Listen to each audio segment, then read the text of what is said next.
Hi parents, we're the Simple Teachers. My name's Whitney I'm Angie. and we are both teachers. I'm a second grade teacher. I am a professor at a university. Typically our videos are for teachers, but we are doing a playlist of parent videos to help you with learning at home. So today's video is all about how to remove resistance during home learning. We hope you don't have much resistance from your child, but as classroom teachers, we know that you'll probably have some. And as parents, we know that you do. Yeah. So we have some tips what to do when you have some resistance from your child. We'll go over three main things that might be happening.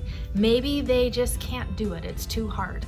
Maybe they're trying to avoid it. They're showing behavior to just get out of it, right? Or maybe they just need a break. Yeah. So we'll talk about those in greater detail.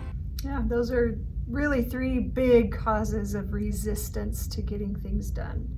So first, with frustration because they don't know how to do the work, and it could exhibit with outbursts. I mean, in the classroom, we see all sorts of behavior that this comes out as.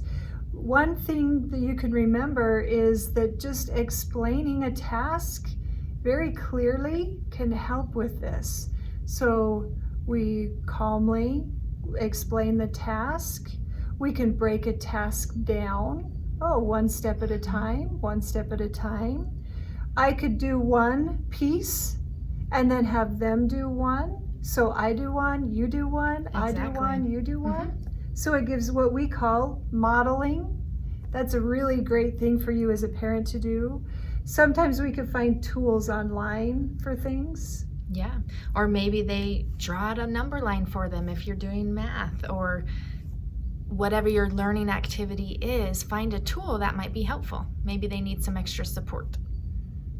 Yeah, so we're going to lower the frustration, which reduces those outbursts, by providing support to the learning.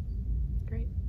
So the next thing we want to talk about is if your child is avoiding work, and we mean like this is happening over and over, where they are just doing anything they can to avoid work. Yeah.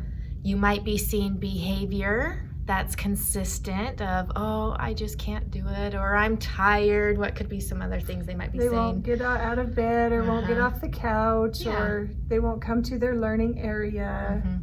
Outbursts of resistance to just not do the learning. And you've tried explaining the task and they seem to know how to do it and they just won't do it. That's this resistant. They're just, I just won't. So usually when we have students that do this, it's because they have actually gotten out of doing work by exhibiting this behavior. So we have to kind of stand firm, sort of draw the line and not let them get away with not doing the work. And sometimes in the classroom, we have to do it just a little bit at a time.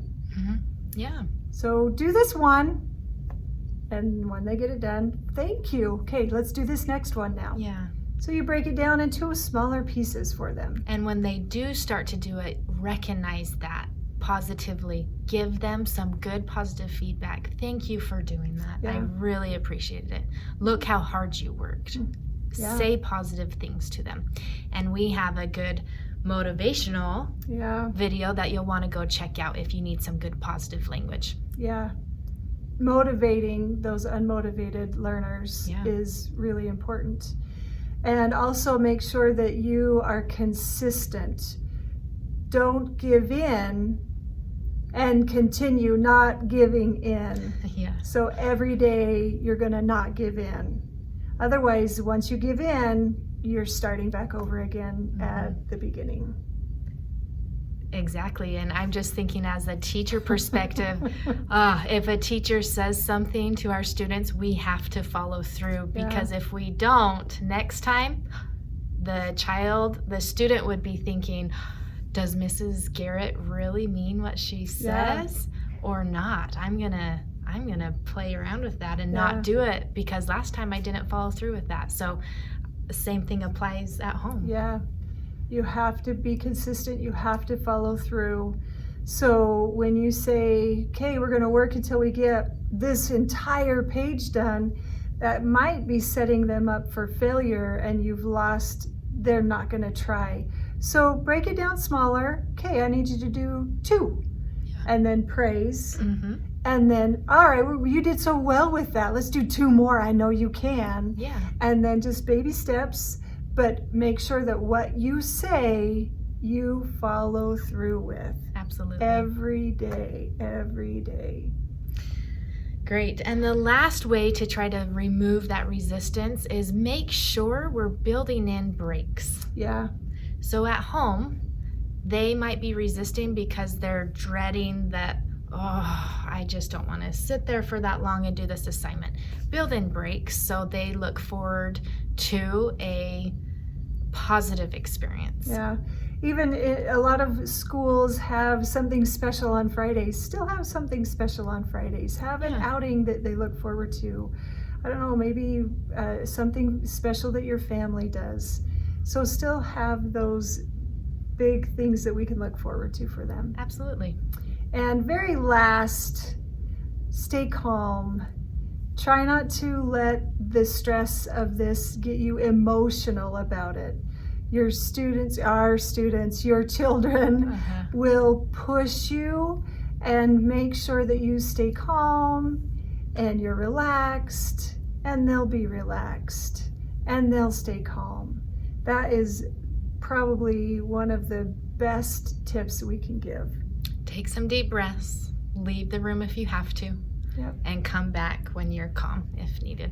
Good. A great person, Fred Jones, one of the best teacher books out there. 2 deep breaths. Right? And then we don't overreact and we respond in a kind, calm manner. Yep. Yeah. Thank you, parents. As a teacher, educators, we sure appreciate all the support you guys give your children at their home learning. Thank you.